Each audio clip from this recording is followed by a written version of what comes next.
Okay, tonight we have Marcus Juniel. I've known Marcus for about 10, 12 years through Descanso. He just fresh off a demonstration at the Bonsai-a-thon on Saturday. You did Saturday, right? Saturday. Yeah, he did Saturday. And he did a great tree over there. Was that California or was that It was California. Yeah, we primarily had Californians up there. Yeah, and they sold very, very well. The guys did a great job. So I'm gonna let Marcus tell you everything about himself, and thank you for being here. Great. Well, first of all, I want to say that there's a lot of familiar faces in the crowd, and it's really good to see the bonsai community. You know, Lindsay came up to me and said hi. I hadn't seen you in a while. Lindsay and I started at Con Kamai's old nursery. I think that's where I first met you. And Harry Harrao was teaching classes there. Remember that? Yeah, out in Sierra Madre. Right, you were part of that, right? Yeah. It was Harry Harrao, it was Cesario, and that's kind of where I got my start, really, with California junipers. I got to know Harry Harrao. Then, you know, you get to go digging with him and doing that whole thing, you know. And then the rest, I guess, is history. And then there's Mr. Shoheen here, Mr. Peter McSheep. Yeah, he's hiding back there. And then Kathy Benson and all these folks that I know. It's good seeing you guys. You know, Descanso Bonsai was my club, and now it's not around anymore, really. So is that the official? I don't know if it's official, but this, you know, they can't go to Descanso anymore, so it's not the Descanso Bonsai anymore. It's something else. So anyway, thank you for having me tonight. If you have any questions, please feel free to chime in, raise your hand. I want this to be interactive. If you want to crack jokes, it makes it fun, right? But I brought this tree tonight because it's a prostrata juniper that I've had for a long time. And when I got the tree, it was a big bush. It had branches everywhere. Everywhere you see where there's a gin here, there was a branch there. And Marcus, explain, yes, sir. Explain the gin. Oh, okay. For the new people, there are a couple of terms that we're going to just kind of throw around here, and gin is the deadwood here. And then if we talk about the roots, we call it the nabari. And then we have different styles, and we go into all that. So what I did on this tree was I said, you know, I'm not going to do the traditional where I kind of style every single branch. I'm going to just try something. And I said, I'm just going to take everything off except for one branch. And I did that, and you know, and then I just kind of let it sit. I just kind of let it sit in the yard. I fertilized it, let it grow. And now it's starting to come along. It's starting to look like something. And the reason why I like this tree is because it's got deadwood on it that I've been able to just kind of make look natural. And it's a simple tree, and I really like simple trees. I mean, there's some nice complicated trees and things like that, but for me, I like simple. I don't know why. And I just wanted to bring this tonight to let people know, especially new people, that, you know, sometimes take a chance on a tree and do something different. And that's what I did with this tree. I just stripped everything off. I said, okay, I'm going to try to just create this tree. Now, I have to say, I got some of my inspiration from a tree that one of the old timers, Ben Oki, had. And he had a California juniper that had just one side like that, and I really liked it. So I tried to do it, and I think it's going to work out fine. And if you notice that the needles are kind of long on it, because I just let it grow. I didn't pinch it or do anything like that. And so a lot of times what you're going to do on trees is you're going to pinch them back so you can get the foliage really nice and tight. And I just haven't had a chance to do that. Coaching baseball and doing all that stuff. All right. So, any questions? How long have you been working on that tree? I knew you'd ask me that. I've had this tree for over 10 years. So I got it because, you know, it had the kind of twist in the trunk here. It's got this little twist thing happening here. And some people don't like that. I like it. I think it's kind of cool. And when I bought the tree because I saw the twist in it, and I said, I'm going to get the tree. And what happens is, like, when you're starting out, a lot of times you'll look at a tree and you'll think about it, and you don't know what you're going to do with it, and you don't know where to get started, and you know, and then sometimes you just put it to the side and you go, I'll get to it later. And that's kind of what happened on this one, because I liked the twist and I wanted to be able to see this twist here. If I had the branches all coming down, it would kind of hide that. So that's another reason why I wanted to kind of expose the twist and create deadwood. And I wanted to have this deadwood at the top that I thought was kind of interesting. So that's kind of the origin of the tree. Now onto this tree. This tree is going to go on the raffle. So buy your raffle tickets. I bought this about 2 weeks ago. So you want to know how long I've had it. I went to the House of Bonsai. I knew I had to do this demo. And the interesting thing is, you know, Joe had called me, I don't know, a year ago or something, and I knew I had to do the demo, but, you know, life gets in the way, and then all of a sudden you're like, oh man, I got to do a demo in a couple of weeks. And it's raining, so, you know. So anyway. Pouring, yeah, pouring rain. So anyway, I got down, and I, you know, I took my time, and I found this tree. If you can see, it's got like, you know, it's got the same kind of twist that this one has. So I said, well, you know, I might be able to do something with it. Now, I cheated a little bit on this tree because it was very full. And if I were to spend time thinning it out, it would probably take me, I don't know, half hour just to thin it out. This thing was like loaded. So to move things along tonight, I took the liberty of cleaning it out ahead of time. Now, I haven't styled it or done anything with it. And I'm not going to do this with this tree. This tree kind of doesn't really lend itself right now to do that. I could just do that, and then the demo would be a lot shorter. So we might go there. So what I'm going to do is I'm going to wire the tree up, and then we're going to style it, and hopefully it looks like something. When you're doing your first styling on a tree, it's not going to come out looking like something you're going to put in a show. So, and I'm saying this because it might, you know, it might suck at the end. But we're going to wire it up. We're going to give it its first styling. And then whoever gets the tree, you're going to let the tree kind of rest. Because we've kind of taken the energy away from the tree. I've cut a lot of branches out. So what you're going to do is you're going to take it home. You're going to put it in the sun. You're not going to put it in the house, new people. They don't live in the house. Do you know why they don't do well? Anybody know why they don't do well in the house? Yeah. Because the trees are meant to be outside, and they can't, the heat change, let's say at night allows interest to go up and down with the trees. So. That sounds good. Anybody else? that actually is not a bad explanation. That's not what I've heard. Okay, but anybody else? Well, here's what I've heard. Now, and that doesn't mean I'm right. I've heard that inside your house it is drier than it is out in the desert. So what happens is the trees literally dehydrate when they go in the house, and you don't have sunlight unless you have a window. So that's one of the reasons why I've heard that's why they don't live well inside, because there's no humidity in the house and the tree literally dries out. Now, some trees do live inside, ficus and things like that. They do live inside, but if you get the tree, what I'm trying to say is don't put it inside. Don't put it in your kitchen window. Find a nice sunny spot for it. It's a juniper. They love sunlight. More sun, the better. And that's what I recommend. All right.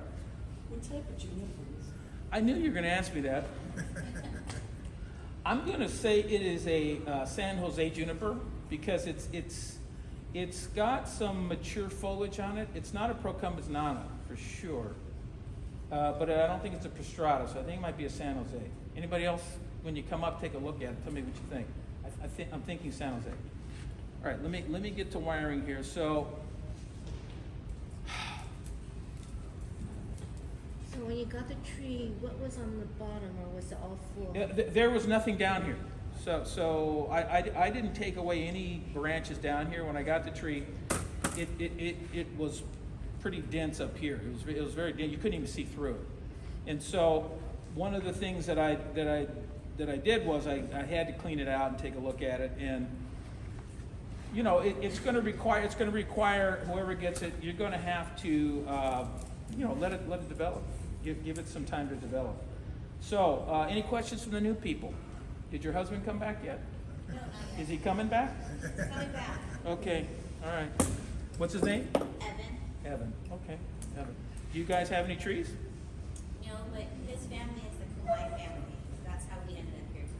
His family is the Komai family. You mean like the Komais that I was talking about, the nursery where me and Lindsay were?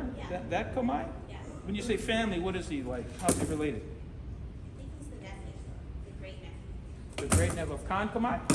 Yeah. Oh, who knew Khan? Who knew Khan Komai? You knew Khan? You knew Khan? I didn't know Khan Komai. I didn't know him personally. Kathy, did you know Khan Komai? Pardon? Did you know Khan Komai? Yeah. How come you didn't raise your hand? Yeah,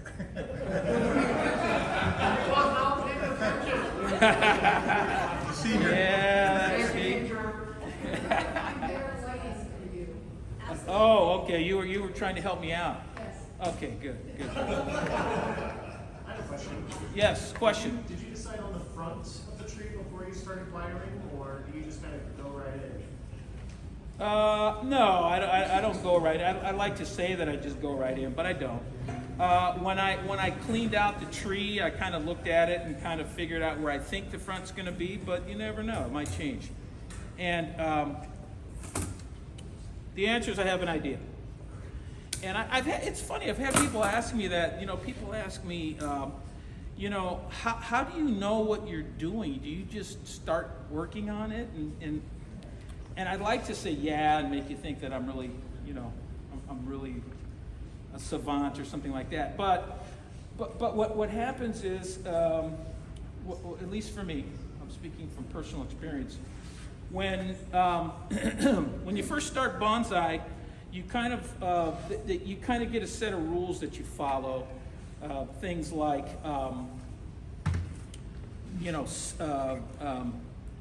how to think about the tree, how to balance the tree, and looking for good rootage, good nabari, and there's just rules that you follow. And so when I first learned bonsai, I learned the rules of bonsai, and the rules are good. They're a good place for you to start.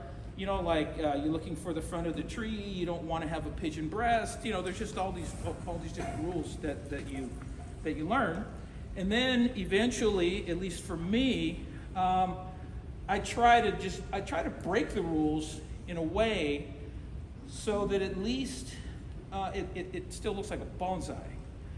And so as I'm going through and working on the tree, in the back of my mind, I'm following rules, but I'm also thinking, what can I do a little bit different here? So to answer your question, yes, I've thought about the front of the tree, and I'm not going to tell you right now, just because it might change. That's all. It might change.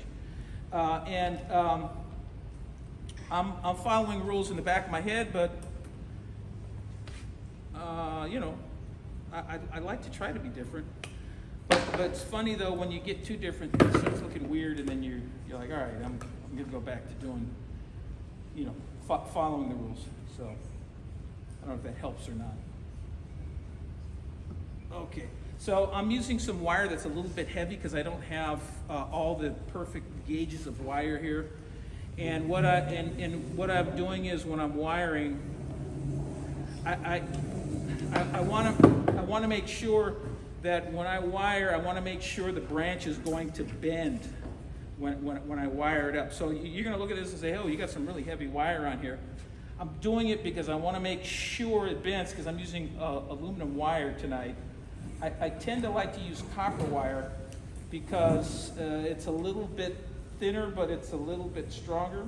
If that makes sense. Anybody that's used copper wire? So the wire may not look perfect, but the idea here is I want to get these branches down. And I have this theory when I bend. I'm bending now, making sure I'm feeling it. I've got this theory. I call it the celery theory. If you've ever had celery and you left it in your refrigerator for too long, it dries out, and then you can take it and you can do whatever you want. But when it's fresh, it snaps.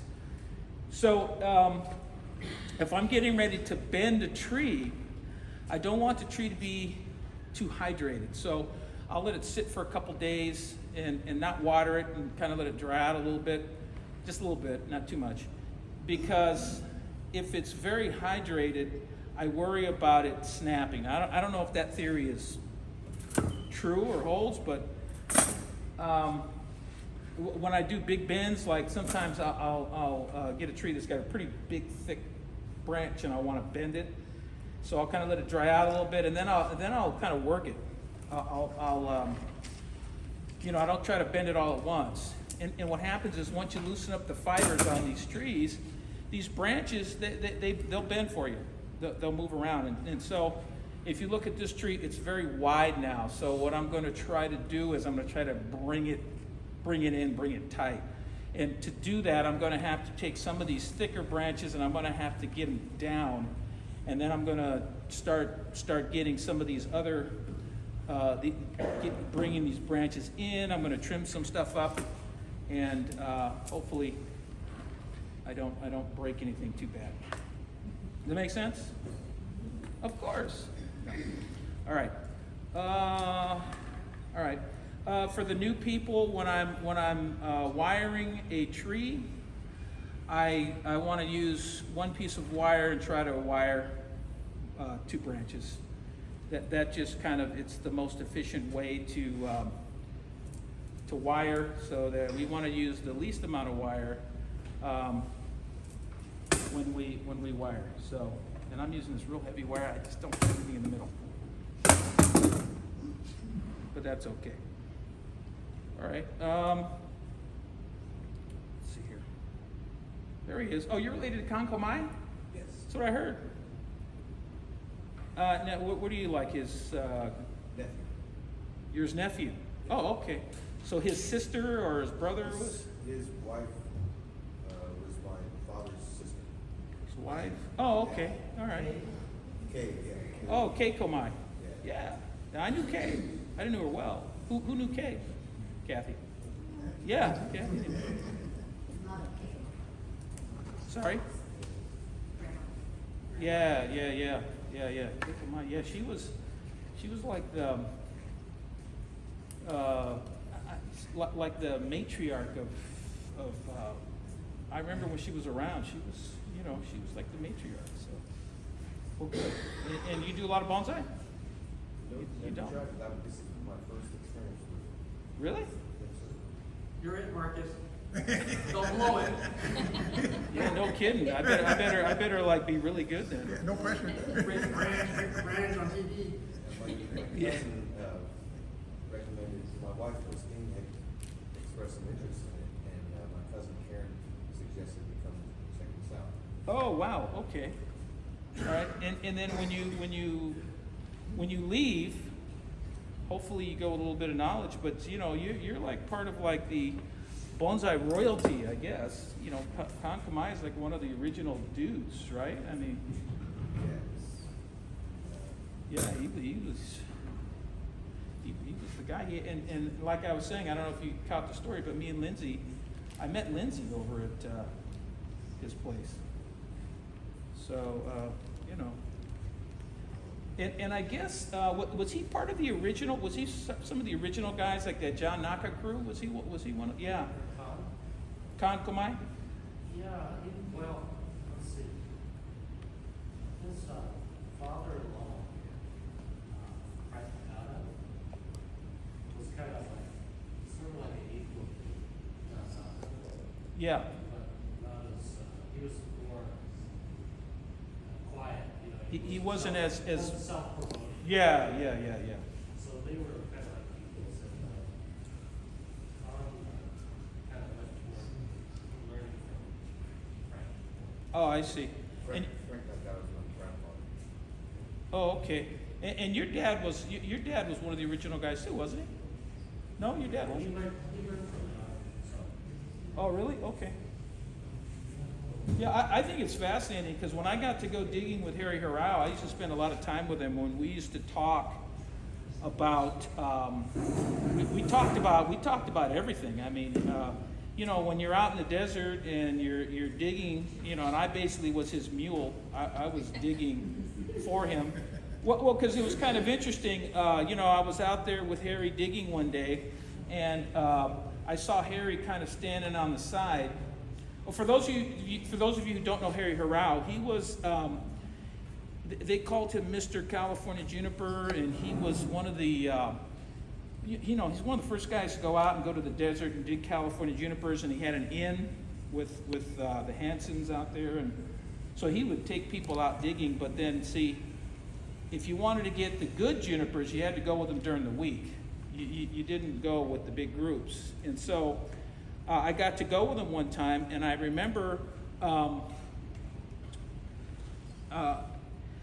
I was kind of standing around, and I saw Harry standing there, and he was like breathing heavy. You know, the guy was in his 80s. You know, so I said to Harry, I said, "Hey, look, Harry, if you teach me how to dig, I'll dig for you."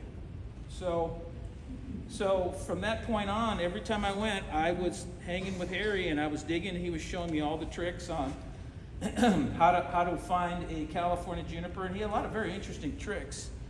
Like, for example, you know, you would think that you would, you know, all these great California junipers are just kind of sitting there waiting for you when you go digging. But he would do things like, if a branch was touching the ground, he would go up to the branch and shake it, because a lot of times the branch would touch the ground and then it would root.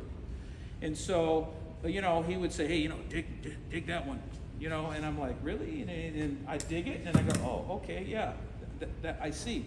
So, you know, I was able to take advantage of his knowledge and learn how to dig California junipers. Now that I'm older, I kind of don't want to do it anymore, but, you know, I really appreciate that. Anyway, the reason why I'm saying that is I got to talk to Harry a lot about not only bonsai, but just like I was real fascinated, or I wanted to know what it was like during World War II for these guys, you know, for the internment and all that. And it turned out he didn't get interned. Apparently, he lived in Colorado, and John Naka, I guess, lived in Colorado.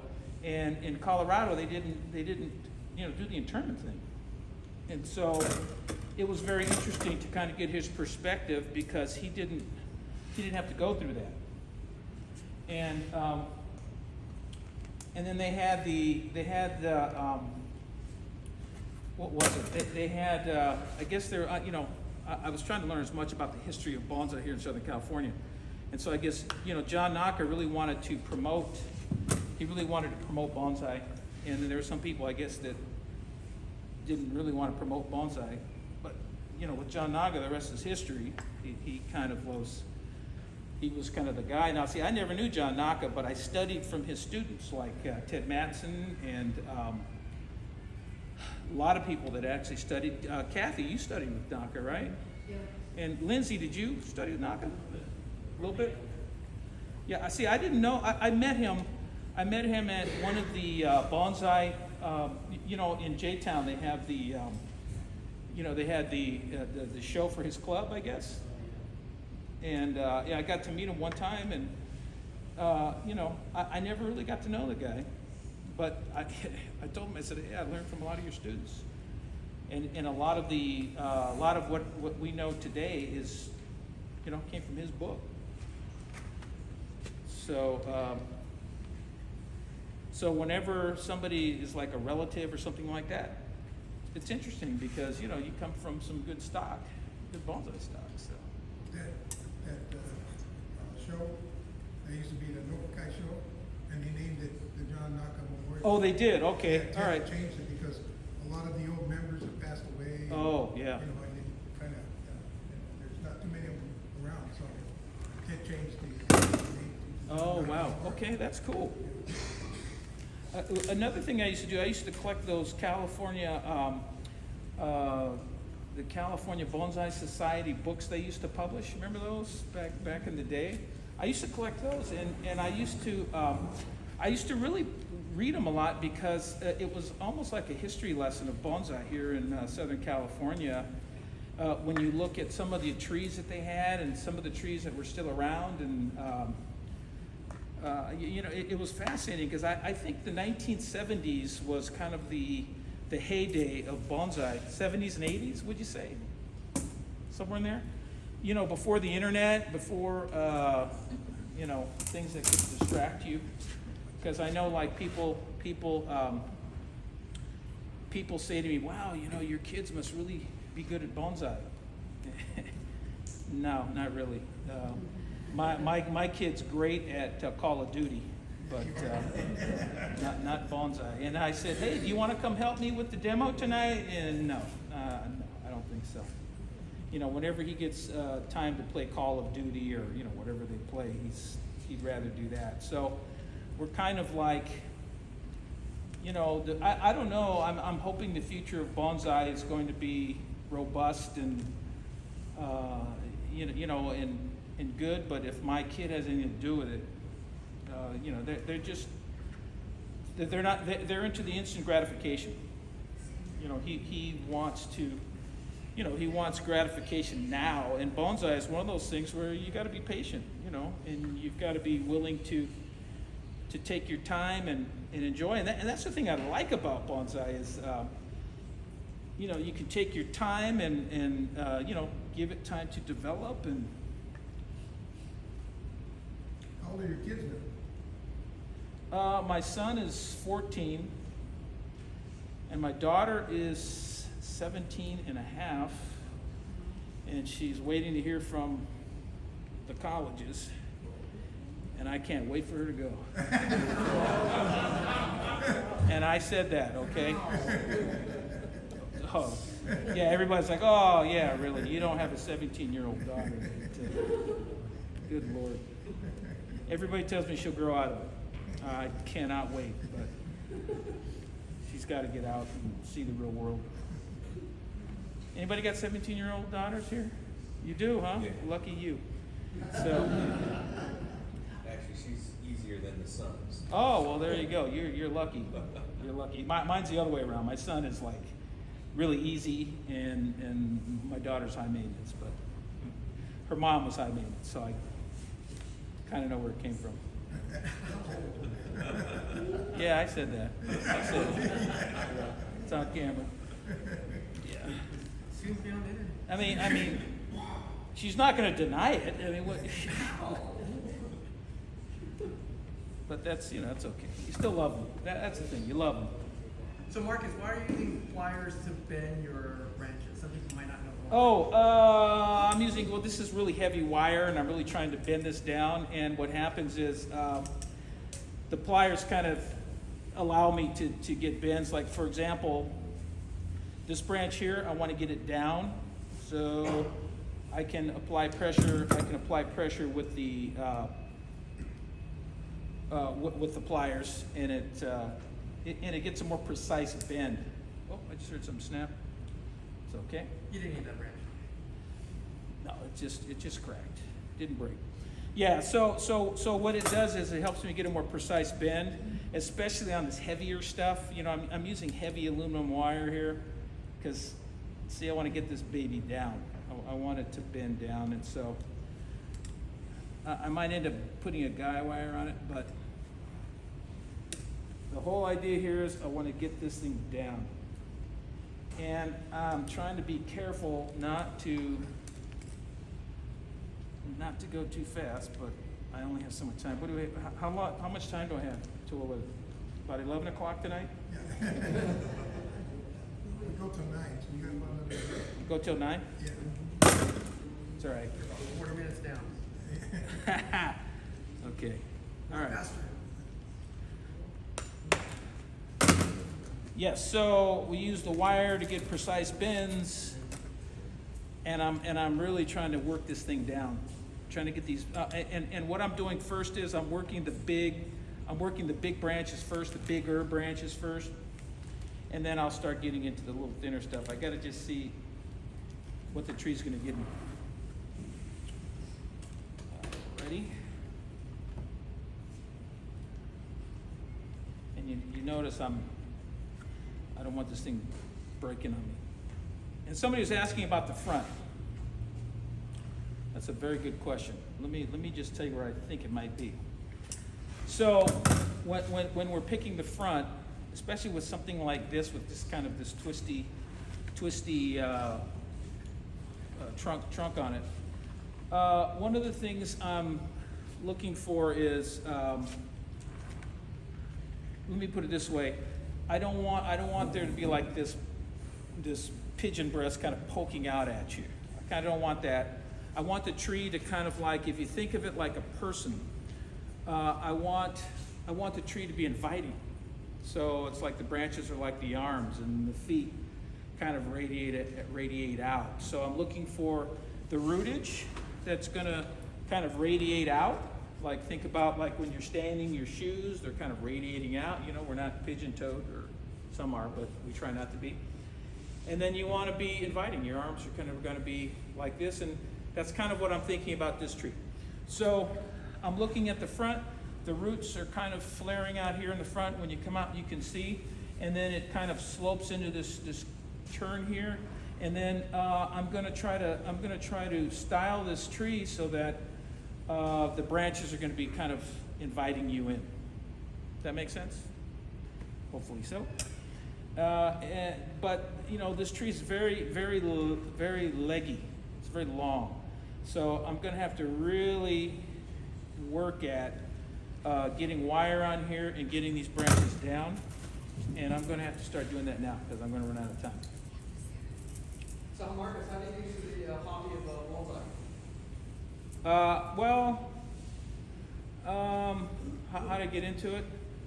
It was, I think it's like a lot of people. You see it, you're fascinated by it, and then you go out and you buy a tree, you know, from the nursery or the mall, and then it dies. And then you try again, and it dies. And then finally you go, you know what, I better like get some expert advice here. And so, you know, going through a little bit of that, actually, and Descanso Bonsai is like literally 5 minutes from my house. So it was, Descanso Bonsai was really ideal for me because, you know, I didn't have to go far to get there. And my mom actually signed me up, believe it or not. She just came and said, hey, I signed you up for bonsai. And I'm like, okay. And I went. And the thing I liked about the bonsai community was that the people were very friendly, very open. You know, you had questions, they answered your questions. They, just great people, you know. And I'm sure the people here are great, aren't they? Yes. Yeah, okay. Who's gonna say no? But seriously though, it's just a really open community, and the one thing that really caught my eye was like a guy like Harry Harrell, very generous with their trees and stuff like that, and I just really liked that, because you just didn't see that, people generous and eager to help, and they want to see you do well in the hobby and all that kind of stuff. So I kind of got into it. My mom kind of got me into it, and then when I got there, I realized, man, these are some good people, and I've known people for. When I first started, I was young. I don't know. I was in my 30s, and and I was looking at the old timers, and now. I'm going to be one of the old timers. So I guess I better step up my game and share and be generous and be just like the people that I really liked when I first started the hobby. So that's kind of the story. I've known people like Kathy. How long have I known you? Long time. Long time. You were pretty young when I first met you. Yeah. You make friendships, and then life kind of gets in the way. I had a couple of kids, and that's always that always kind of slows you down a little bit. I coach soccer and baseball and all that stuff. But eventually they grow up and they get their own thing, and then you come back to bonsai, and the people are still friendly and happy to see you. And you asked me to do this demo, which I appreciate. And and I'm happy to come out and share what little knowledge I have. So right now, what I'm doing is I'm just trying to slap some of this wire on here, so that I can start styling the tree. So the wire is very important, because without the wire, the tree wants to be a tree. So some of the, some of the do's and don'ts of bonsai, I guess. apparently, you're not supposed to call it a bonsai tree. That's what Jim Barrett's always said. It's a bonsai. Is that right? All right. And it's not called dirt, it's soil. I got that from Ted Manson. Somebody said, give me some dirt. He goes, no, it's soil. Okay. What other bonsai do's and don'ts? I guess you can ask the age of the tree. It's okay, right? That's a pretty common one. They always ask, how old is the tree?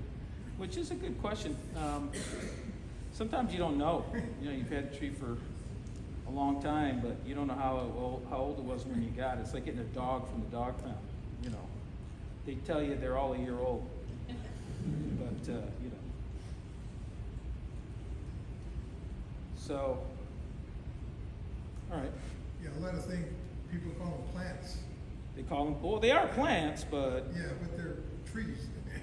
yeah, that's true. Yeah, I told them, you know, they weren't a tree because they live outdoors. And, you know. this is true. Yeah, and I know I get this, you know, I get this question, you know, even from my kids. They're like, you know, how come it's small? You know, how come the tree is so small? And the only answer I can think of is that, you know, we've restricted the nutrients to it. We put it in a pot, we cut the roots down, and so it only gets so much, you know, it only gets so much nutrients, and so, you know, the tree doesn't grow like it is in the ground. And, you know, to grow it needs a root system that's a certain size and all that good stuff. So for the new people, if you take, you know, if you take this tree and put it in the ground, it'll grow like a juniper, you know, like big junipers you see. So we take them and we cut the roots, you know, to get it to fit in that pot, so the tree doesn't get the same amount of nutrients that it gets if it were in the ground. So it miniaturizes. And our goal here is to try to create a tree that looks like a big tree, but in a small container. And when I first started bonsai, one of the things I wanted to know is, how did bonsai get started? You know, did it start in Japan? And apparently not. My understanding is it started in China, and I guess people would bring trees down from mountains, and they didn't have TVs and they didn't have the internet and all that stuff, so they wanted to recreate what they saw in nature, and so they brought back plants, they put them in pots, and I guess that's kind of how bonsai got started. All right.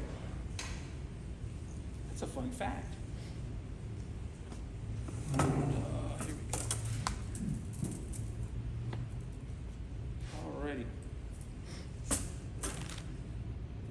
Who are the other new people here?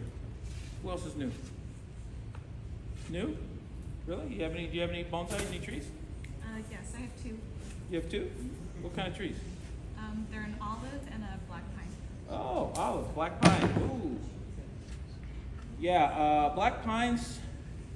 I love black pines. I have black pines, but it's taken me a while to learn how to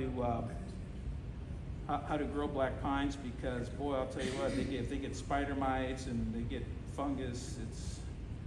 They get tricky, but I love black pines.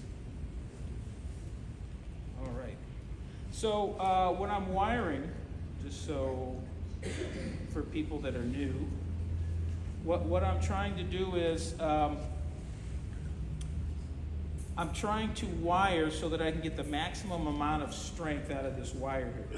And so what happens is I'm wiring.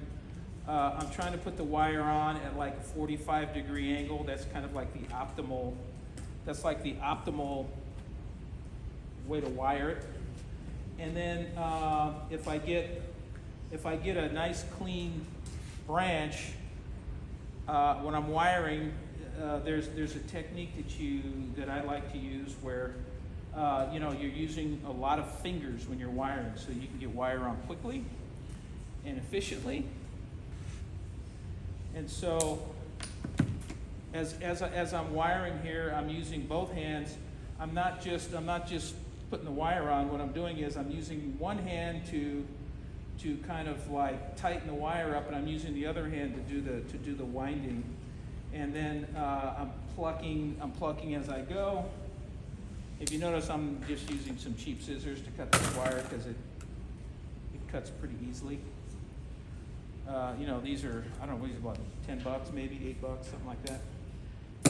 And I find that when I'm trying to work fast, switching tools takes too much time, so I like to just have one tool, cheap one. And for the new people, you can spend lots of money on tools, and I've done that, but what I found is really the tools you see here. I got this knob cutter, the pliers, and I do have a wire cutter just because it's heavier stuff, but I pretty much just use those bad boys. And the whole idea is I don't have a lot of time because of work and kids and all the stuff you got to do. So I got to work fast when I'm on bonsai.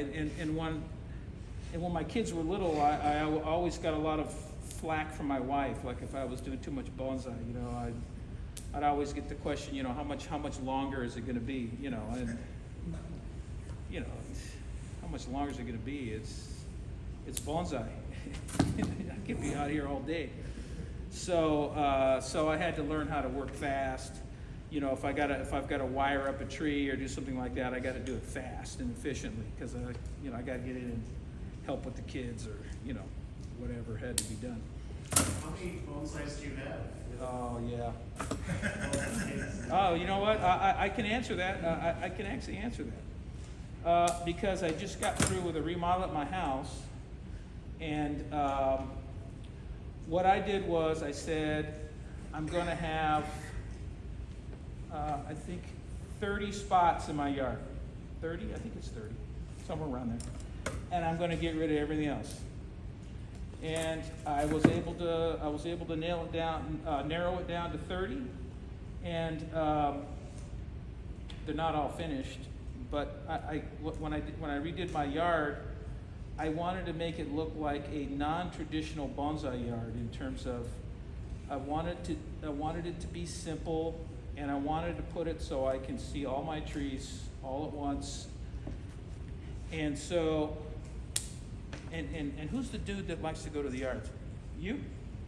You like to visit people's places? Sometimes. Don't ask me, please. Marcus got to Don't ask me. My trees are not all finished, and Never all finished. Yeah, who's on? No, trust me. I got a couple of those.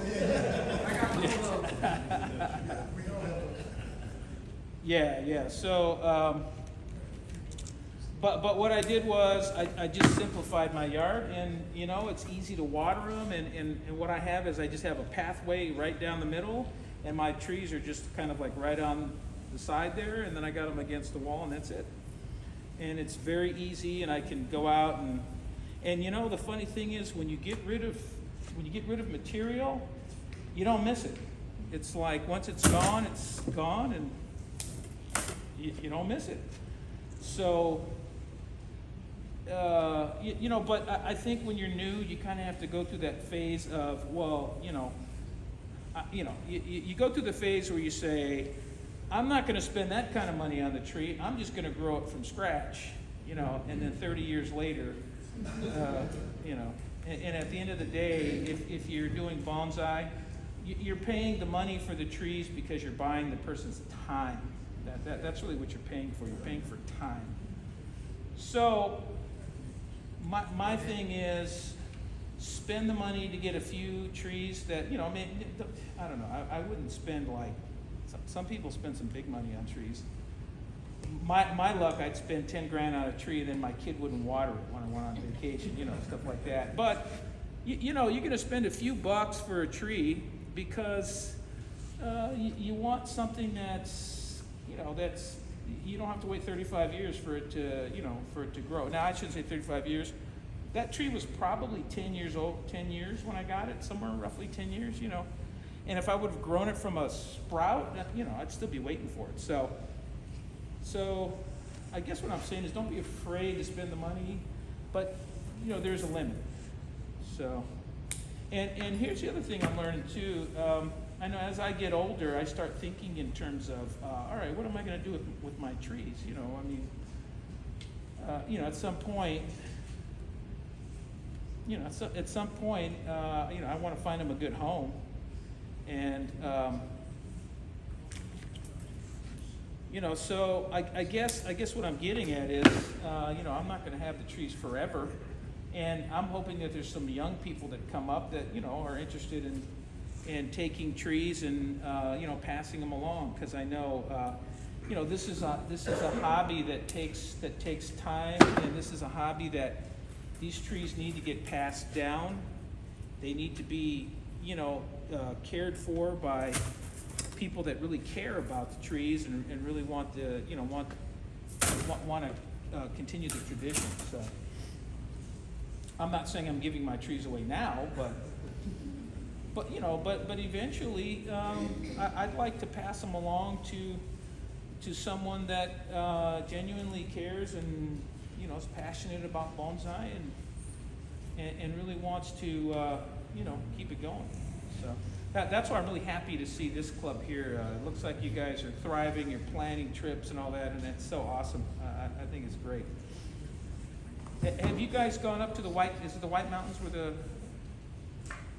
the you know, the really old trees are? Bristol pine? Bristol pines, yeah, Bristol pines. Have you guys done that? No? I've been there.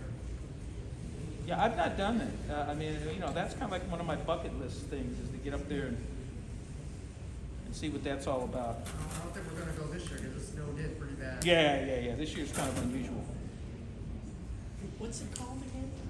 It's the bristlecone pines. Is it the White Mountains? White Mountains. White Mountains, and it's where is it? Is it like by Mount Whitney or where is it? Somewhere. It's about 90 minutes from Bishop. Okay, yeah. So there you go. So, and some of the oldest trees, you know, I guess in the world. Is that safe to say that? It is. Like really old. Like way older than this tree I'm working on right now. Just a little bit. A little bit older. Yeah, it really is hard for me to believe though, like how old some of these trees are. It really is. I mean, you know, they're telling me some of these trees were started when, like, you know, back when Jesus was, you know, like really? They're that old? Really? But apparently so. Apparently so. They get old. And some of these California junipers, I know some of the junipers, you know, I've dug some big ones in my time. And, you know, and they're saying that these things are like 100 years per inch or something like that, you know. And I mean, I've dug some big ones. It's really hard for me to believe that a tree that I dug is that old, but they get old. So, so what happens is the clubs will go up and check out these old bristlecone pines, and they have like, you know, this incredible deadwood because they've been around for thousands of years, right? Is that how long they've been around? Thousands of years? I guess so. And you know, and these trees have adapted to, you know, to some of the harshest conditions up there because, you know, I guess when you go up there, I've only seen pictures, but is there any vegetation up there other than the bristlecone pines? No, very low. There's no vegetation, so there's no fires up there. It doesn't burn. There's no competition with other plants, and these trees have adapted so that they, you know, they've survived for thousands of years. And I guess they got one called Methuselah up there. I guess it's like the granddaddy, and they don't tell you where it is because some jerk might go up and chainsaw or something. So, but yeah, it's you know, I've only seen pictures. So one day, if you guys go, call me. They have a couple cabins made up there by settlers that were made out of bristlecone. Oh, really? Can you go to? Are they like preserved, or are they just kind of abandoned? They're there. They're there. They're Oh, really? How cool is that? Yeah. What's the altitude? Is it like over 10,000 feet or something? yeah, it's serious. So, if you get altitude sickness, you gotta be careful, I guess. Let's get this wire on here, then we'll start styling.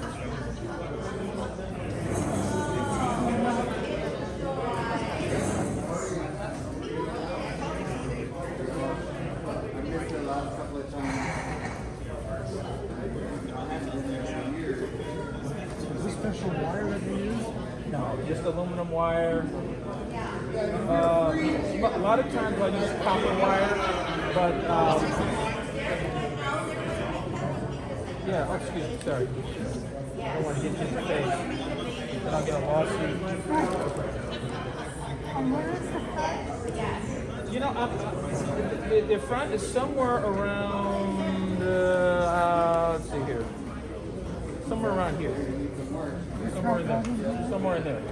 It just depends on. I've got to get this apex wired up here. That's kind of critical. And where I'm going to be pulling branches from is going to be critical. How do you determine where the apex is? On the top. Just I'm very aware of where I'm going to. You see these branches up here? These are kind of important to me because I've got to use them to kind of shape the top of the tree. Now, like, see this one here, I don't have to worry about shaping the top of the tree because this is the top of the tree. So, but for this particular tree, I'm gonna, since it's going in the raffle, I don't want to like make it strip it naked and all that kind of stuff. So I'm gonna try to give it a decent apex and a crown, and then once I get it wired up, I'm gonna start actually getting rid of stuff.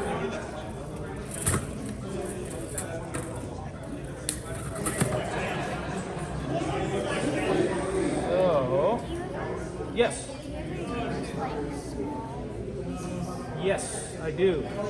It's when you get to this real fine stuff here, you use smaller wires. But right now, I'm trying to get these bigger branches kind of in line.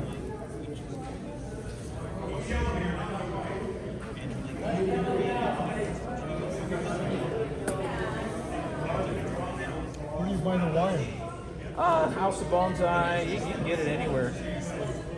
I like the House of Bonsai because they kind of have like everything you need. And then you can find material. That's kind of where I got this material. Sorry? Say it again. Oh, it's home to a roly-poly. All right, well, we'll leave him there for now. He's not hurting anything.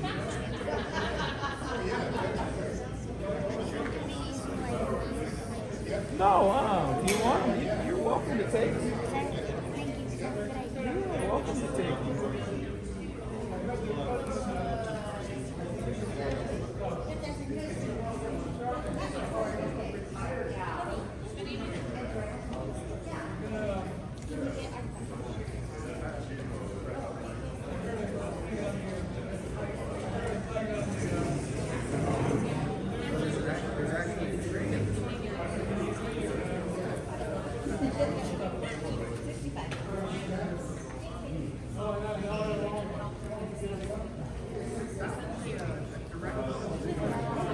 How you doing, Kathy? I'm pretty good. How are you? All right, how's your husband doing? He's doing all right. Good. I know he was having some issues there. Yeah. Good. Man, it's kind of sad in Wisconsin. I hadn't been around, but I've been preoccupied. Oh, yeah, they I know, we tried to have him Oh, really? the place they had, I didn't Like it?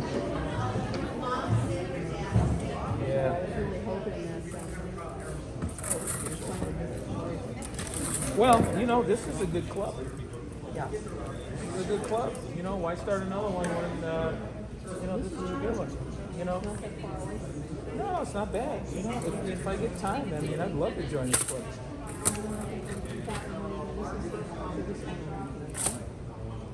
You know, yeah, I mean, but you know, they're doing trips and all that kind of stuff.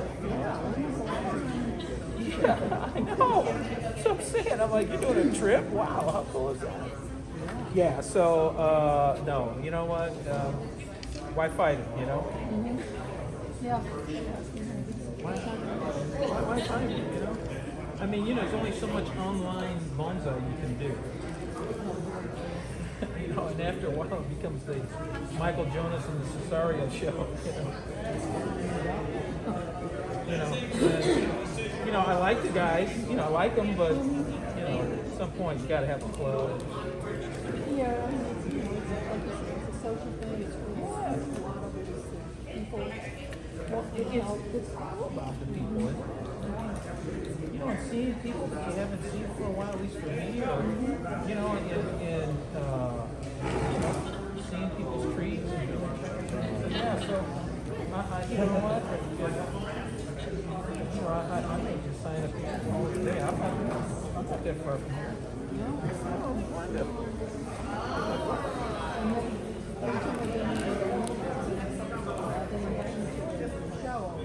Yeah.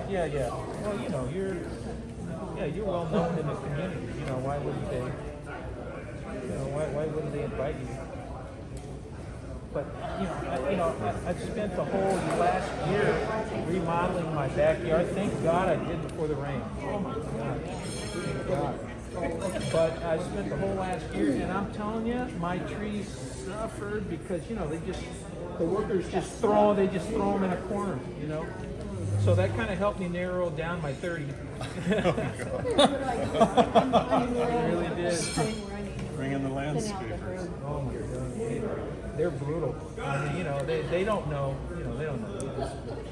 My stuff was just piled up, and I had to go out and I thought I had watered everything, and then all of a sudden I go, wait a minute, I haven't seen this one in a while, and they took a couple of them and put them in a place where they could get water, and I lost them. Yeah. A couple of California Junipers. So, you know, and I was. Oh, it's good. No, I was trying to be real careful, you know, in watering everything. But then, when you know, when you're not organized, you know, you miss stuff. So. And right, it's dark, you know. It definitely feels wild. Yeah. So, you know, what are you gonna do? I had mine on the lawn there for a while. The water wasn't going. It just like. Oh yeah. They killed the lawn though. Yeah. Everything's just cut this way. Well, sometimes, like I've got automatic irrigation now. You know, I still have to adjust it, but like you got to go on vacation. Right? You can't be a slave to the trees, and I don't trust my neighbors or my kids to. I don't trust them. You don't want to destroy relationships. It's interesting. No. Yes. I found decide. Let's do it. But of course, you don't know if it's going to work or not. Chips are Right. flying. And then, Now I have them all the time. yes. That's what I do. I have it on. I make sure because sometimes things get clogged up or something gets knocked over or you know, power goes out. Yeah. That's Oh yeah, absolutely. That's all I want to oh, what's your favorite this or that? Really? You trust your head? Well, I don't want it all to be. That's good. Then. The two related. This, this, for me, that is. Your hairdresser? Does your hairdresser look closer or something? Or what? No. She just wants to do it. She has a daughter who's Starting my experience. Oh. is going to be with her forever. Oh, okay. This is one time she could get out. Oh, I see. Yeah. ABC. Yeah.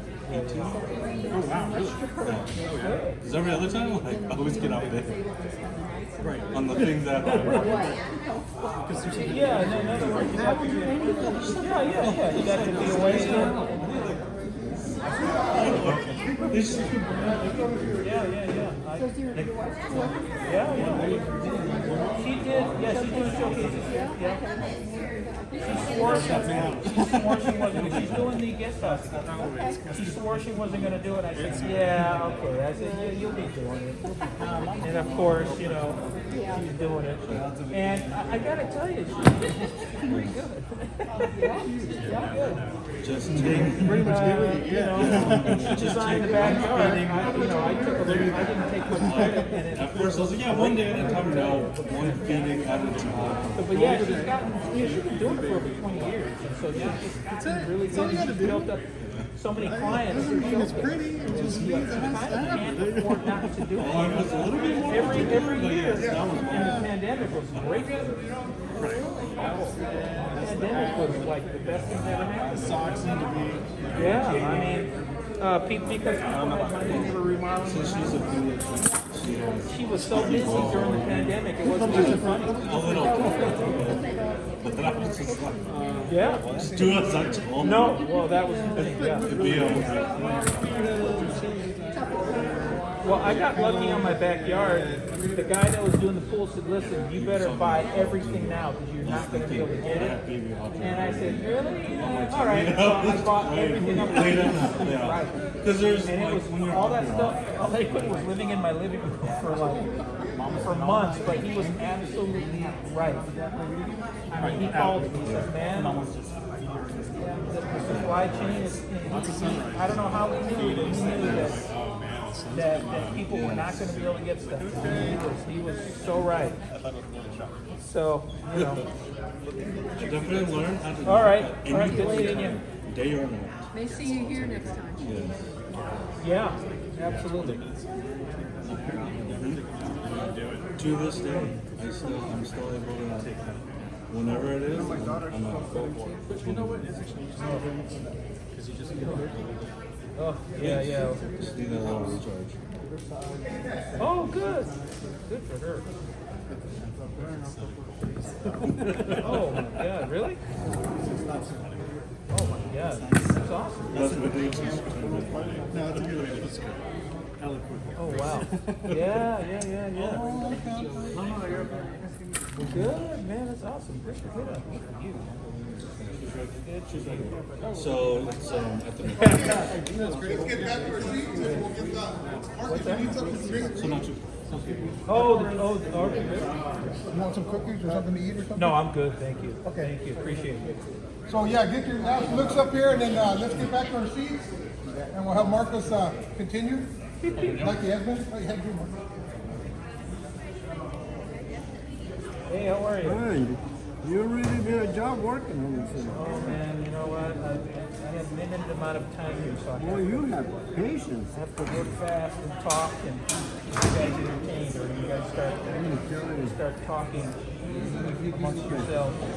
Most of the people have this much skill or patience, I should say. Yeah, a lot of patience. I don't have the patience. Well, you know, Well, I did this for you. what are you gonna do? I did this for years. Okay. So you paid your dues, huh? All right, can we always get have back to barber our and I heard seats, this. please? Can I Marcus Okay. continue? For 68 years. Oh wow. Wow. 68 years I did it. I had a pair of shoes in my hand Wow. most of my life. Awesome. Well, good talking to you. All right. I like the clip, but I didn't like the wire. Alrighty.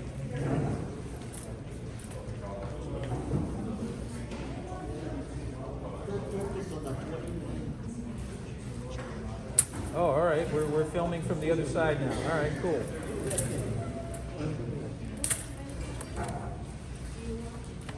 All right.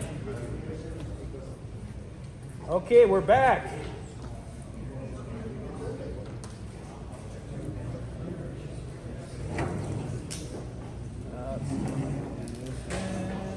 I see. Okay.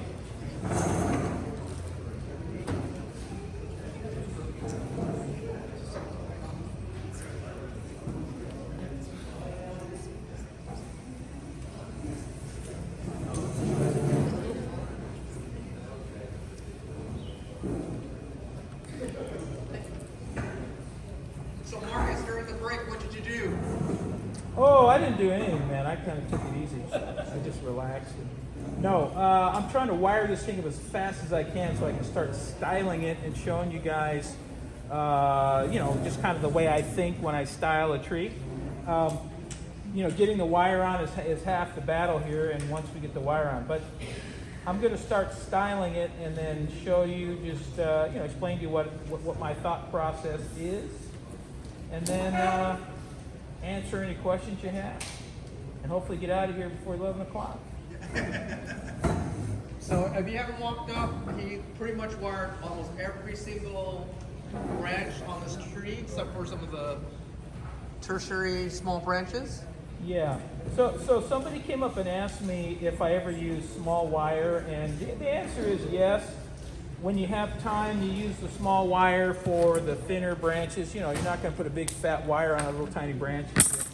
You really run the risk of breaking it. So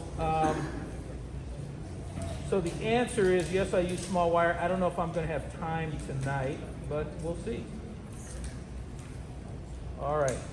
Now, when I get down here to the short strokes, normally what I would do is, if I'm working on a tree, I would address the bark first. Meaning, did I bring one of my? I get asked a lot because I use these. Let me see if I can pull it out. I've got one here. There it is. Yep. Where is it?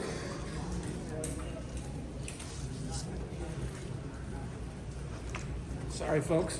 What I do is I have these pads, and I don't have one. Oh, here it is. So just one of these pads you get for one of these Norton pads that you use for you put it in a grinder and it grinds things off. But what I use it for is I'll use it to clean the bark. And this is a 50. This is a 50 grit. And then I'll use it to clean off the bark.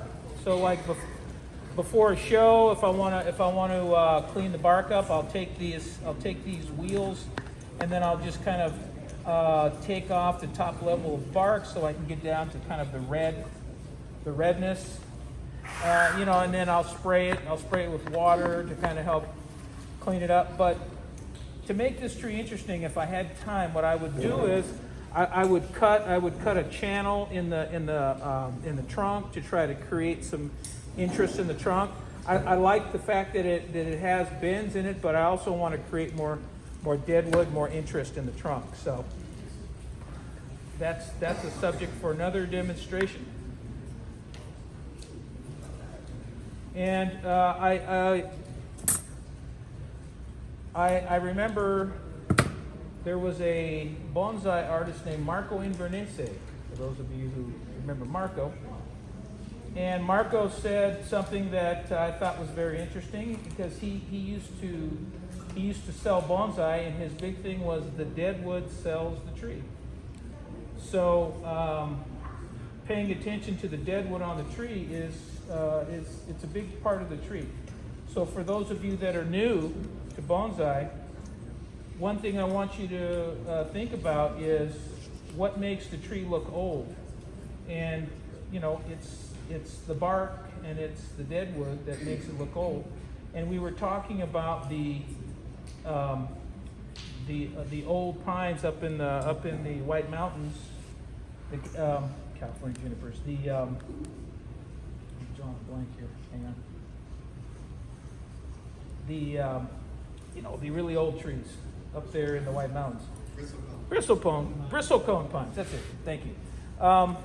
The thing that makes them look old is the fact that they've got all this really interesting dead wood that has been Mother Nature has gone through and sandblasted it and made it look old and gnarly, and that's kind of what we're trying to do here. If you look at that tree, we're trying to make it look old and make it look like it's been around for a while. And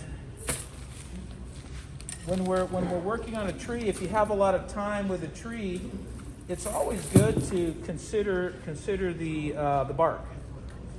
All right, let me see if I can start styling this guy here. Let me just finish up a few things here, and I'm going to start styling, and then we can start talking about how we're going to try to make this tree more compact. When you're thinking about a tree, or at least when I'm thinking about a tree, I'm thinking in terms of, unless I'm doing a tree that's going to be like a spread out tree, I'm thinking about how am I going to compress this tree. Now I put a lot of wire on here, and I'm hoping I can get this thing to compress. So what I'm going to do now is I'm going to try to bring things closer in. And the way I'm going to do that is, if you think about an old tree, in an older tree, the branches are, they're down. A tree that's out or that's up, if it's a conifer, it's probably a young tree. Well, we're trying to make this conifer look like an old tree, because in bonsai, old is actually good, unlike Hollywood. So we're trying to make this thing look old. Let's do that. And the way I'm gonna accomplish that is I'm going to try to drive all these branches down. Now, if I have a branch that's sticking out, what I'll do is I'll put bends in it. I'll bend it up or down, and then try to squeeze it and get it in tight. So let's give this a whirl. And when I'm bending, I'm trying to feel. I've got my hands on the wood, and I'm trying to feel if I feel something starting to break. And one of the theories that I follow, it's my own personal theory. I don't know if it's any good or not, but the eye typically doesn't really care where the branch came from. All the eye really pays attention to is where the foliage ends up. So for example, if I've got a hole somewhere in the tree that I'm trying to fill, I can borrow a branch from somewhere else on the tree and bring it over and kind of fill that hole until I can get it to grow in or do something like that. The other thing I'm doing is I'm trying to take a branch, and I'm only looking at forks. I'm going into twos. So if I have a branch that has 3 nodes on it, I'm going to take one off so that I go to 2. And then the next one I'll go to 2. So I'm always going to 2s. And that's kind of down in the middle of the tree. When I get to the top of the tree, though, I want to create this dome. So I'm going to try to create a rounded top on this particular tree. If you notice, we're kind of rounded here a little bit. So, but if you look at the way I'm trimming and moving things, I'm going to 2s. So somebody asked me, how do I know what I'm going to do next? And the answer is I'm thinking in terms of forks. I want to create a whole bunch of forks that are going to eventually fork, and then I'm going to have this kind of network of branches that's going to be organized. So I'm not just going along and just kind of randomly doing things. I've got, like I said in the beginning, I've got these rules in my mind that I'm trying to follow. And when I'm working on a tree, the first thing you have to do, at least first thing I had to do on this tree, was I had to clean it up. I had to get this thing cleaned out, because this thing really was leggy. It had a lot of branches that were unnecessary. So if you can see, you can actually see through this tree, and that was one of the lessons I think John Naka would teach. is that the birds should be able to fly through your tree. Now, I'm bringing this branch down, but then I'm bringing the tips up. So this tree is starting to compress. I'm looking to see what I don't need because I'm running out of time. And I'm going to start removing stuff to get this tree more compressed. Now I got a lot of wire on here because this is, I knew this branch was going to be a problem. Don't do that if I break it though. On camera, it's okay. We can rewind everything. See, I gotta look dramatic, right? I gotta make that face, and Oh, do that again. I gotta turn the camera on. Oh, Sorry. I gotta smile. I think you're the guy that took that picture of me at the Bonsai-a-thon. No idea what you're talking about. I have no idea what you're talking about. No idea. Okay, now I can make that dramatic face. Now. Here we go. You ready? All right, hang on. Here we go. Yeah, we got. Oh, he's getting into it. That's perfect. That's great. I love it. All right, print that one. Get some sweat, and we put Yeah, some sweat. print that one. All right. So, I really have to bend this thing down. This thing really is too far out. So let's hope I don't break it. And what I've been doing is I've been kind of just like, since I've gotten here, I've been just really working this branch. See, this branch is practically down. Now I got to figure out how to bring it back. And then whoever gets this tree, you're going to just let it rest. You're not going to go home and start working on it just yet. I don't recommend it. We're going to just go ahead and okay, so again, remember, the eye doesn't care where the branch came from, it just knows that the foliage is here.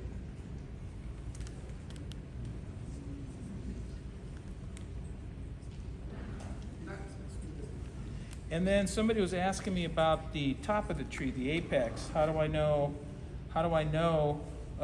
what's the apex?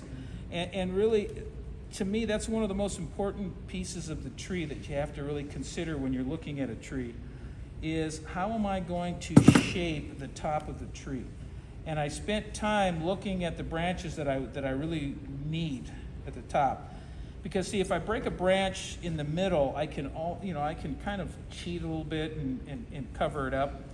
But if I break something at the top, I'm gonna have to bring something up to cover for it, or I'm gonna have to do something to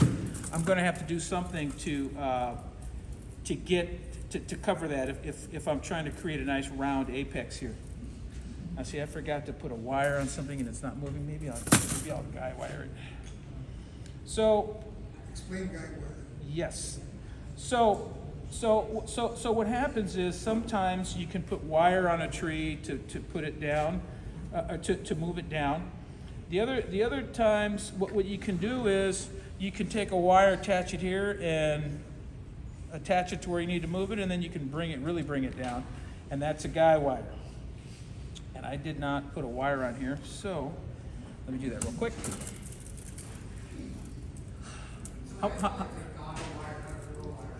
Oh, see, you had to go there. I think it's safer if it's a guy wire, right? If I called it a girl wire, I don't know, people might complain.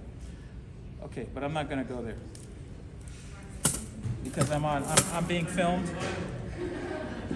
I'm being filmed, and then they'll say that I said something, and then I'll get in trouble. I'm already going to get in trouble, so. All right, let me get this wire on here, and then how much time do I have? 30 minutes. Do I really?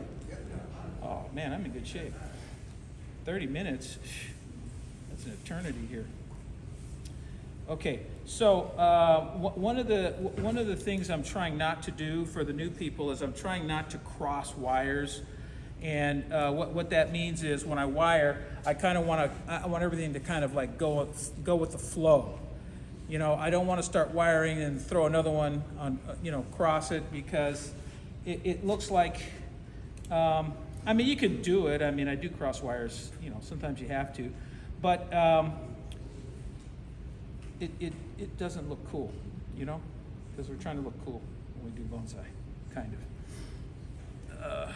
Is there any time you would consider putting 2 wires parallel to each other? Oh yeah, I do it all over the place here. Versus the guide wires.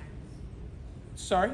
Versus the guide. Oh yeah. So the question is, when would I just use 2 wires versus a guy wire? It kind of just depends. Sometimes it's just easier to put a second wire on there. It's just easier. I'm about easy, so I'm trying to do whatever's easiest, and throw another wire on there. Like this one here, I didn't bother doing the guy wire because I think it's going to take too much time. Because I just need something just to kind of hold this down, and that's going to do it. And when you're doing a demo, and you got everybody looking at you, and you're on a time crunch, kind of, you got to do whatever's quick and easy. And then what's going to happen is, when I run out of time, I'm just going to give this thing a haircut, and act like I meant to do it. So here's what's happening here. See how long and lanky these are here? These are really long and lanky. Something I can do is I can really bend and bring it back. Let me just do it real quick here. So without breaking it, I can bend it and bring it back and really compress it. So if you can see, let me get this out of the way. I've really kind of bent that. I've really bent that to try to bring it in. And I'm going to try to do the one next to it. And I'm going to really try to bring this in. And I'm going to try to get this down more without breaking it. And so now all I'm doing now is just trying to position stuff, get stuff where I need it. And then what's going to happen is I'm going to get to a point where, something I may have wired, I'm not going to need, and then I'm just going to start cutting stuff off. And then there's branches that are kind of in the way. Did we get a picture of this before we started? No.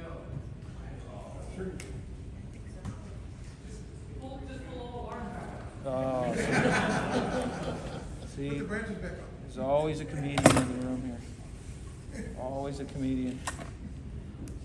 Okay, yeah, I'm so, traffic was heavy and I'm trying to get here on time and all that, and I forgot to take a picture of it before we started. But that's all right.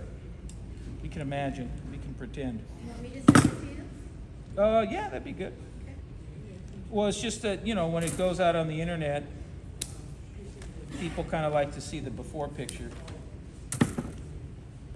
So now what I'm doing is I'm trying to shorten the length of this. I'm going to put that one in the back so we don't really see it that much. So the question is, where's the front? I believe the front is going to be here. So I want to get this in. Please don't break. Okay, didn't break. And then what I'm doing is, as I'm getting these branches down, I want to bring the tips up. I want to bring the tips up so that it's like your hand, so that you don't want it like that. You want the tips to go up. Okay, here we go. Now I'm doing the old bend thing here. I'm bending and bringing them back and trying to just compress.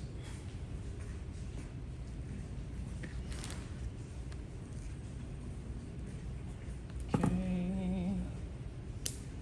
Who's having the kid?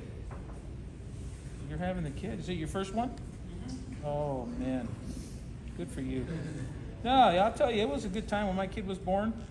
My wife, we were, apparently labor was supposed to go like 15 hours on average, something like that, is what they said.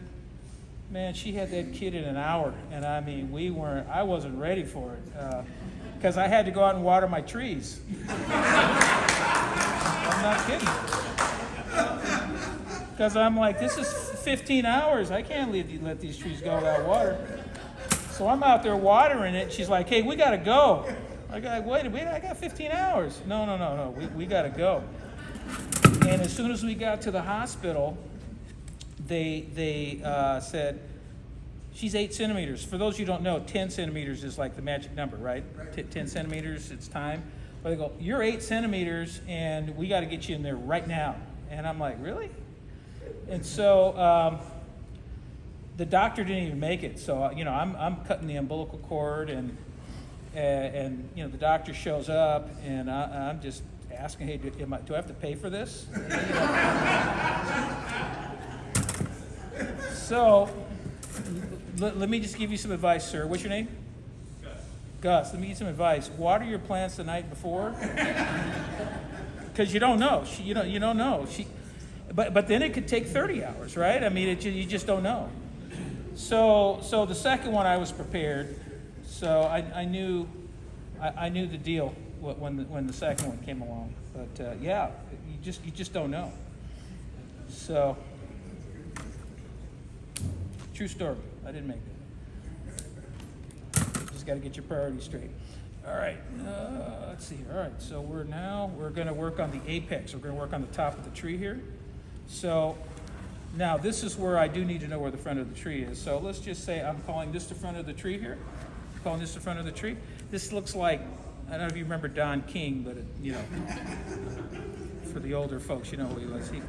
He had weird hair. So we kind of don't want to go Don King on this thing here.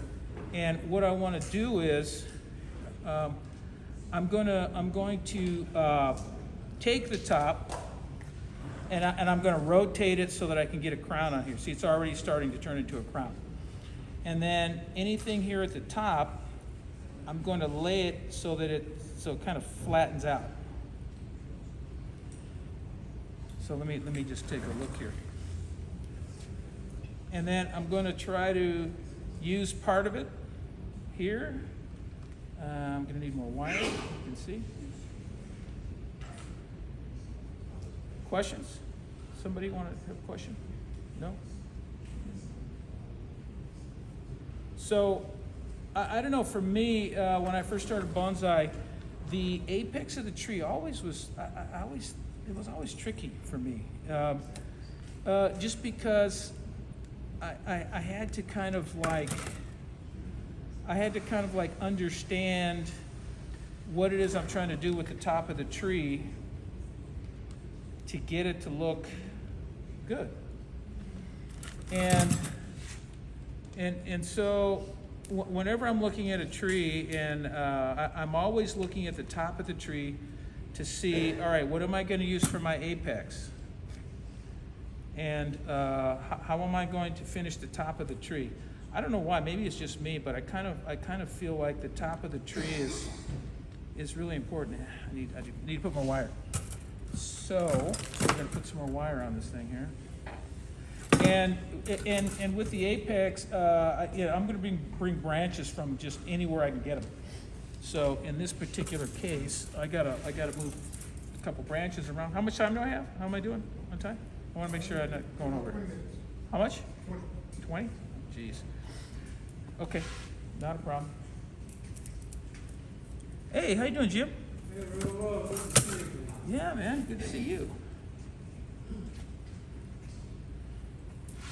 Good to see old friends, man. I'll tell you, it's all good. All right, it's getting quiet here. I know everybody's ready to go home or something. Faster bedtime. Yeah. Well, when are you? When are you due? Gus and pals. What 24th of this month? This month. Holy mackerel! Wow. Do you have the room all set up and everything? Uh-oh. Uh-oh. Uh-oh. Yeah, really. They took care of you, man.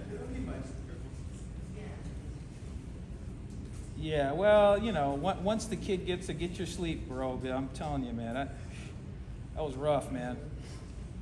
Just waking up and then feeding and then trying to get back to sleep. Sometimes I could do it, but other times, once you wake up, you're like up and then you're like, oh, man. You're looking at the clock, you're like, I got to get up in 2 hours. And It's all good though. Do you have a name picked out? No? What's that?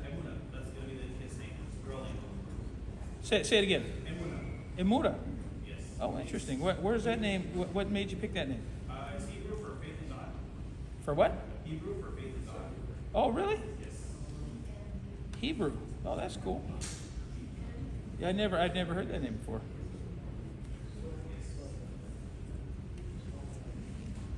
Well, actually, the full name's gonna be a show, EMC. EMC. All right.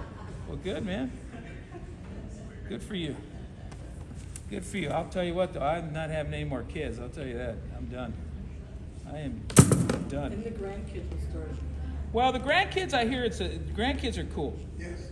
Because you can just give them back and, and all that stuff. The grandkids, I don't have a problem. It's just, when it's your kid and you gotta, deal with all the stuff. But that's cool. Yeah, and I don't want any grandkids anytime soon. My daughter's only 17, and my son's 14. Oh my God, I hope he doesn't have kids. All right, here we go.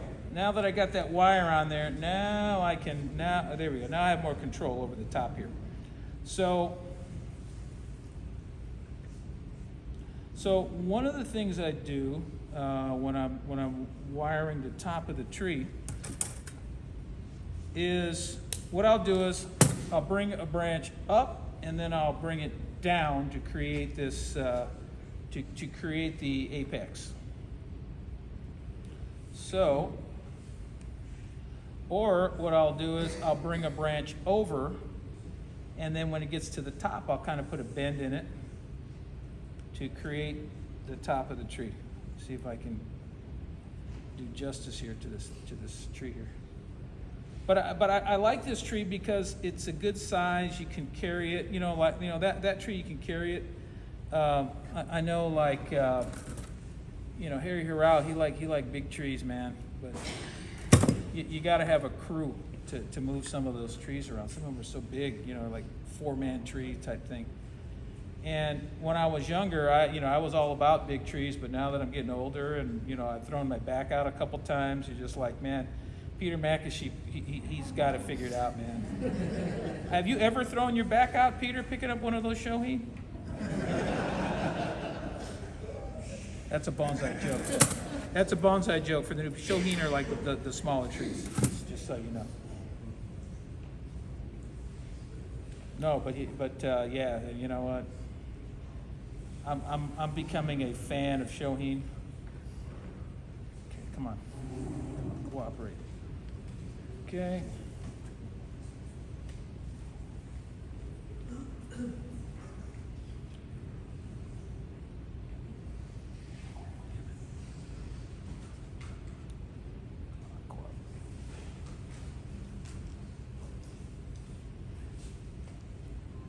Yeah, sorry folks, I'm just trying to get this thing looking like something.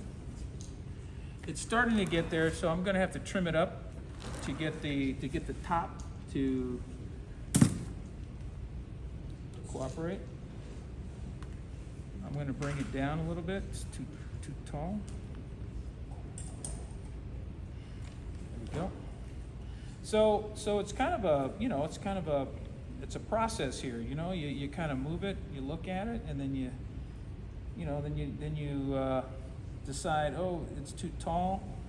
Because I was looking at the top of the tree, it was too tall, so now I'm gonna try to just kind of get it down a little bit.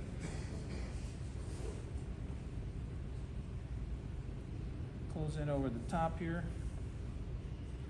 All right, so there we go. Now, let's see. Now what I'm gonna do is since I'm running out of time, I'm gonna start trimming and shaping this tree. Give it its shape for tonight. I'm not gonna say final because, like I said, the person that wins it is gonna have to do a little bit more styling on this tree later on. Any questions? Everybody's quiet. No? Okay. New people, questions? How long would you heat the wire up? Yeah, that's a good one. When it starts to cut in, you know, it really depends on how fast the tree is growing.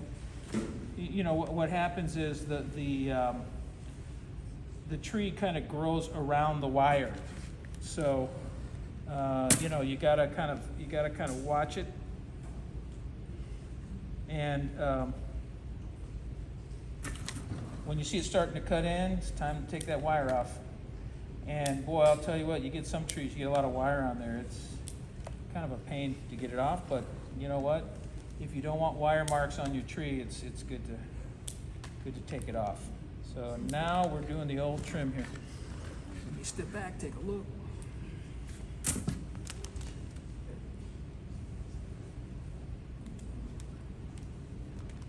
So what I'm doing now is I'm noticing there's kind of a hole here. So I'm bringing this branch over, and then I'm going to bring it down and kind of sit right in this hole here. Yes, sir. Well, you know, junipers are pretty. Now, when you say repot into a bonsai pot, or repot it to, you mean for bonsai? You know, junipers are pretty hardy, man. I mean, like I've done some pretty radical things on junipers, and they take a licking, man. So, but when you put it in a bonsai pot, the tree's going to kind of slow down, and you really don't want to. You want this thing to recover, because I've kind of done a lot to it. So you didn't see the original tree. The original tree, I mean, it was bushy, and I went through and really cleaned it out. Let me put something here. Say it again. I can't hear you. Say it again. Well, I wouldn't put it into a bonsai pot until the tree was where I like it. In other words, you know, I mean, you could put it in a bonsai pot, but if you really want the tree to develop quickly and look really good, it's probably a good idea to wait until the tree, you know, because really this thing needs to be compressed, and it's, you know, it's pretty leggy right now, and my recommendation is to give the tree time to kind of like mature out, and then you're going to want to wire it a few times, you know, and you're going to see I've got some really long and lanky branches here that you might want to eventually get rid of. And you want the tree growing fast and healthy. So, man, I really don't like that. Well, it's gonna have to go. So what I'm doing now is there's a branch here that I just don't like. So I'm gonna just get rid of it. So Marcus. Yes, sir. Yeah, Yeah, I would. replace it with good Yes. bonsai Yes. soil, and then put it back in the container? I wouldn't put it back in this container. I mean, I guess you could, but what I use, which I've had pretty good success with, I use the felt grow bags. I really like those because on a 100-degree day, the thing never heats up. And I have all my trees that are not in bonsai pots, I try to put them in those felt bags. I find that they're really good. What happens is the roots will hit the edge of the bag, and then they'll kind of self-prune themselves, and it's good. And like I said, on hot days, I don't worry about those heating up. I do worry about the bonsai pots. You know, we had a couple years ago, we had a couple days that was like stupid hot, like, you know, 110, and everything in a bonsai bag, no problem. You know. Do they dry out in that felt bag? No, I get them online. But what I do is I use, you know, I mean, you know, a lot of people like to mix akadama and do all that kind of stuff. And what I do is I use like the David Nui has got a mix. It's pretty good. It's got like a little bit of akadama in it. And it's got volcanic. You know, the volcanic in it, and The lava rock. the lava rock, yeah. Because see, what I like to do is I like to have the fastest draining soil I can possibly get. So I can go every single day, I can water that tree, and all the water just drains through, and I don't have to worry about it. It's when if I have to sit there and worry about whether or not I've overwatered it, then I've already lost the game. So I don't use much anything other than the volcanic rock. That's kind of what I use, and it's worked out fine for me because I water my plants every single day. Every day I water, and the water just drains through, and it's all good. Only the lava rock? Some of my trees do, yeah, but see, I buy the mix now that they have stuff already in it. So, yeah, but some of my plants is 100% scoria because I water them every day and then I give it all the nutrients that it needs, and I'll probably go to bonsai hell for telling you this, but I use Miracle Grow, so. Have strength? Full strength, man, I don't mess around. Well, see, because it drains so fast that when I hit it, it just goes through and the plant just takes what it needs. So, sorry? Oh, you want me to grab somebody? Yeah. All right. Tuck it underneath. All right. Start calling out There we Dang, go. it's a blue ticket. there. Blue ticket. Just tuck it in there. Blue ticket. There you go, blue ticket. Yeah, so for me, I try to do whatever is simple and easy, and I get the Miracle Grow shake stuff, man. I shake it in there, and I used to mix up all the, fancy stuff, the organic stuff that you mix it up, and then I'd make cakes out of it, and I did all that, and I put it on my trees. My trees loved it, and so did the squirrels. So, I was feeding the squirrels. So at some point, I just said, you know what, I'm going chemical. Sorry, but trees. I don't think the trees care. I don't know. Maybe somebody sees it differently, but I don't think the trees care. As long as they get their nitrogen and their, the NPK. I mean, I don't think the tree minds that it's organic or not. Organic might be better. I don't know, but I'm just trying to, balance work and classic cars and all this other stuff. So, okay, how am I on time? About 5 minutes. 5 minutes? 10. I can't do much in 10 minutes. Okay. Can you mark the front? I did. Yes, I did. Right down here, I put 2 little spikes down here, where I kind of marked the front, more or less. Sorry? To mark the front? Yes. So there's 2 spikes there. You kind of stand back and you kind of see it. I'm just trying to decide. This is bugging me. I don't want to push my luck. I got 5 minutes. I don't want to break this thing here with 5 minutes to go, Okay.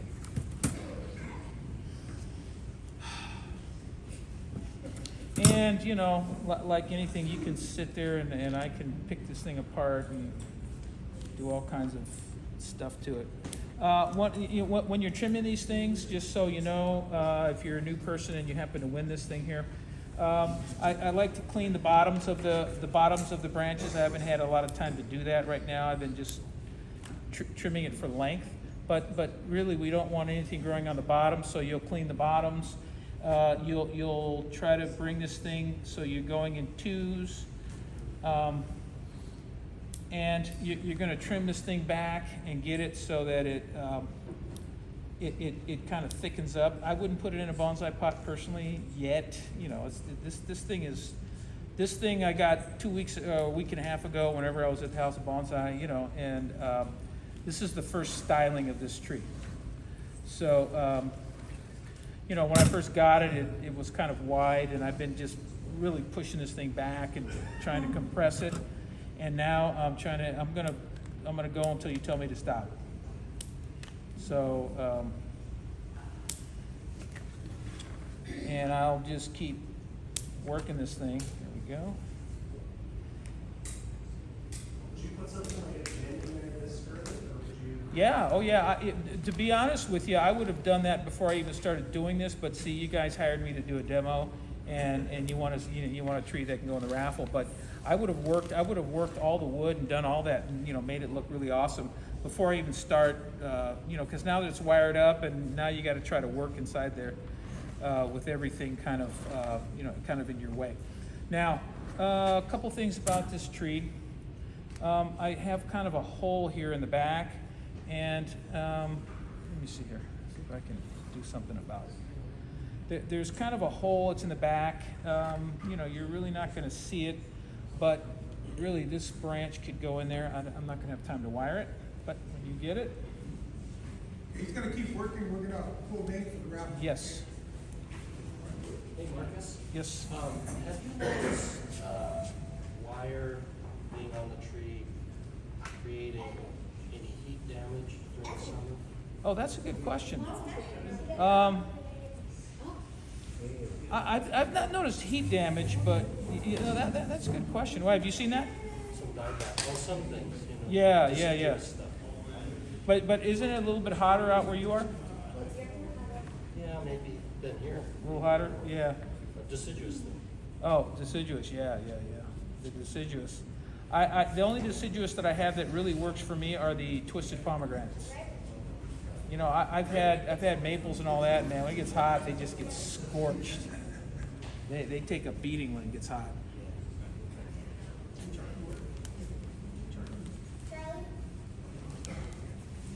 Charlie. Yep. And we've got a MD.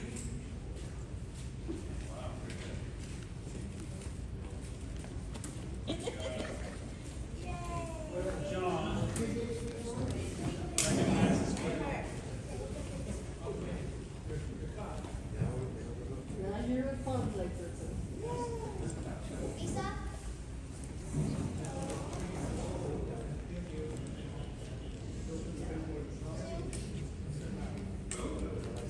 Sue.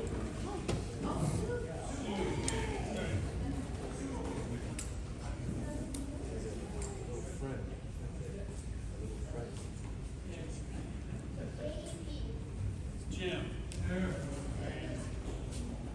John, got another one.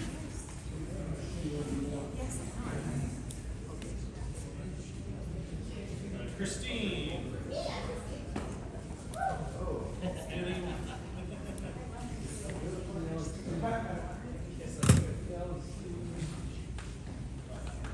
G. G, you got a G. Little one, Evan, or a big one? Lisa. Okay.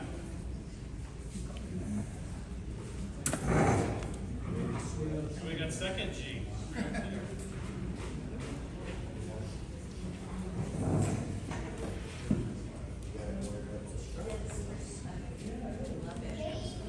And Jeff, you another one.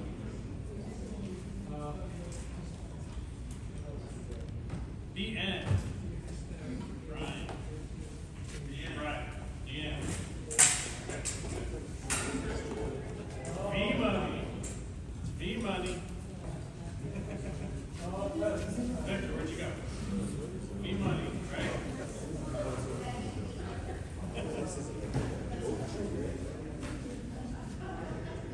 Gus.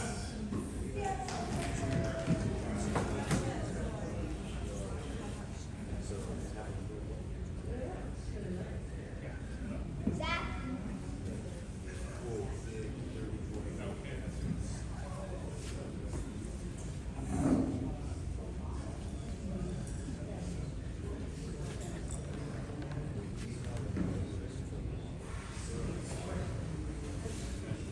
DD. That's it, Mark? Yeah, I think we're good. As far as I'm going to take it tonight. Front's right at the camera, right? The front's right there. That's right there. That's the front of the tree. Nice. So there you go. Nice job. Right here. Right here. My angle. Right at my This is angle. the front right here. Right at my angle.